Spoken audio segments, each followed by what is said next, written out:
आज शांति बोर्ड ने हमास और गाजा में मौजूद सभी अन्य सशस्त्र समूहों के पूर्ण निरस्त्रीकरण के लिए एक ऐतिहासिक समझौता किया। यह स्थायी शांति और सुरक्षा की दिशा में एक ऐतिहासिक कदम है। लेकिन हमास क्या कह रहा है, इसे देखें। हमने भारी हथियारों को राष्ट्रीय समिति की जिम्मेदारी में रखने की बात की थी। बस बात खत्म। हमने किसी और शब्द के बारे में बात नहीं की, न निरस्त्रीकरण के बारे में, न किसी और चीज के बारे में। भूमि को कब्जे से मुक्त कराने का मुद्दा और फिलिस्तीनी राष्ट्रीय एकता बनाने का मुद्दा, ये वे मुद्दे हैं जिन पर हम काम करेंगे और लगातार प्रयास करते रहेंगे। तो यही समझौता है, ठीक है। आप भारी हथियारों से छुटकारा पाले, दूसरे शब्दों में रॉकेट्स। लेकिन वे रक्षात्मक हथियार रख सकते हैं जिसमें कलाश्निकोव्स और आरपीजी शामिल है। जब वे कहते हैं कि ये निरस्त्रीकरण है और माफी दी गई है, तो असल में बात क्या है?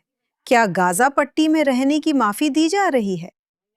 हम जानते हैं कि वे हथियार नहीं डालेंगे, इसलिए प्रक्रिया बेकार है।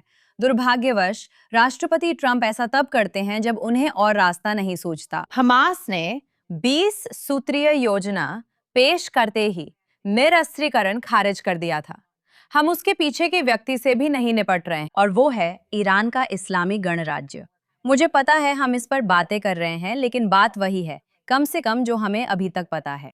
राष्ट्रपति ट्रंप और अंतर्राष्ट्रीय समुदाय भी उन्हें जिम्मेदार नहीं ठहरा रहे हैं। और हम जानते हैं कि यही इस पूरे खतरे की जड़ है। और हम ये भी जानते हैं कि निश्चित रूप से हमास कमजोर हुआ है। मैं इसे ऐसे देखती हूँ, एक और सर्दी आ रही है। लगता है जैसे मैं गेम ऑफ थ्रोन्स में हूँ। सचमुच गेम ऑफ थ्रोन्स में हैं। हम गेम ऑफ थ्रोन्स है, बस ड्रैगन नहीं है।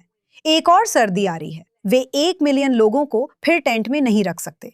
मेरा यही नजरिया है। वे पुनर्निर्माण के लिए पैसा लाना चाहते हैं, लेकिन वे पुनर्निर्माण हमास के हवाले नहीं कर सकते।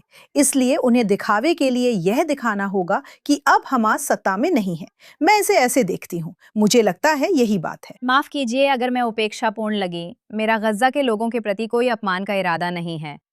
हम गजा के लोगों की चिंता क्यों करें, चाहे 1 मिलियन लोग सर्दियों में टेंटों में रह रहे हों, जब आपके पास 92 मिलियन लोग हैं जो एक इस्लामवादी आतंकवादी तानाशाही के अधीन रह रहे हैं, जिन्हें वैसे भी ना तो ऊर्जा मिलती है, न पानी, और ना ही वे कोई भी बुनियादी चीजें पा सकते हैं जो उन्हें ईरान के अंदर अपनी जरूरी जिंदगी के लिए चाहिए। ये सब एक संसाधन संपन्न देश की हुकूमत का नतीजा है। फिर उनकी अहमियत क्यों नहीं? अचानक गजा के 1 मिलियन लोग मायने क्यों रखने लगे?